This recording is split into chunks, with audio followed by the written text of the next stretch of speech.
Michael Beasley, amazingly still a free agent. According to sources, the Knicks may want a high-character veteran to come in with their mid-level exception and be a good influence on their young players like a Kristaps Porzingis, a Kevin Knox, a Frank Ntilikina.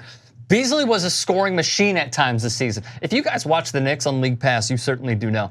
51% from the field, 13 points per, but he has had his career quirks. David Fizdale coached Michael Beasley during 2 separate terms in Miami. Beasley's market value is an unknown after signing for the veterans minimum last summer on his way to becoming a Garden favorite. According to sources, Portland, Atlanta, and Milwaukee could have interest. And then David Fizdale went on to say, the Knicks are still looking to do a few things. I know we still got a little room to do things in free agency. When asked if there's a chance of re-signing Michael Beasley, GM Scott Perry said, GM Scott Perry, because right now I'm kind of out of the loop. How are you out of the loop when you're the GM of It's like the worst answer to give. Like he was probably, I don't know what he was thinking. I'd prefer like the Rosenhaus, next question. Instead of hearing like I'm out of the loop. Or no comment. Give a simple no comment. Right, or just say, you know, we're in talks, we're looking at. I'm basically just here for the check. So here's the other wrinkle about this. All right, cool. Michael Beasley is a free agent. Apparently, he also killed LeBron James in one-on-one. If he had Tom Haberstroh when he covered the Miami Heat, here's what he said on his podcast. I thought Michael Beasley was going to be great. Wow. I thought he was going to be great.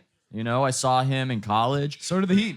Yeah. He is great. He is great. Well, maybe I'm still At right. Smoking weed. Yo, legit in practice in Miami, I would watch these practices where LeBron and Michael Beasley would go at it and like one-on-one, and Beasley would beat him every time. That's crazy. He's so good. At offense. But then there's that other part where you got to stop somebody. Zach Harper wouldn't know about that. Shots. Zach Harper wouldn't know about that. That was so discreet too. It was like the perfect ending. Like, you know, there's another thing you need. Defense. You wouldn't know anything about that. Like, bruh, this wasn't even about him. What? Why are you bringing Zach Harper into this? Great writer, Zach Harper, but man, just killing Zach Harper. But he's right. He has a good point. Like, Totally. I think Beasley's an aggressive machine. Aggressive scorer. He's a machine. He's a good mid-range player. He's aggressive. He's intimidating. Yeah. Look at the guy. Look at the guy. Just look at him. He's intimidating as hell. But for whatever I think he's a teddy bear. he could be a teddy bear, but not on the court. On the court, he'll kill you. On the court, he's a beast. Which I respect. So do I. Better career. For whatever the reason, it's the defense just isn't there. Here's a ridiculous question.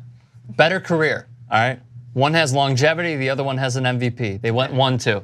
Derrick Rose or Michael Beasley? It's Derrick Rose because of the MVP. Really? You win an MVP, man, you're up there. Not only that, the youngest to win the MVP. Right. All Michael Beasley has is longevity. He went to China at one point. He did. The thing, again, the guy has potential, but it's not balanced. He's not balanced. He's not a well-rounded player. I would love Michael Beasley to go to a playoff team so we could see playoff Michael Beasley. Because I do think that he would be like a, what's a good comp? He'd be a spark plug off the bench. He'd be like, before Shane Larkin got injured, the shots that he created, different players, but more so just being a spark. He could be that. He could be a guy off the bench who could put up buckets. So we wish Michael Beasley well. Hopefully he signs with a playoff team because I would love to see it.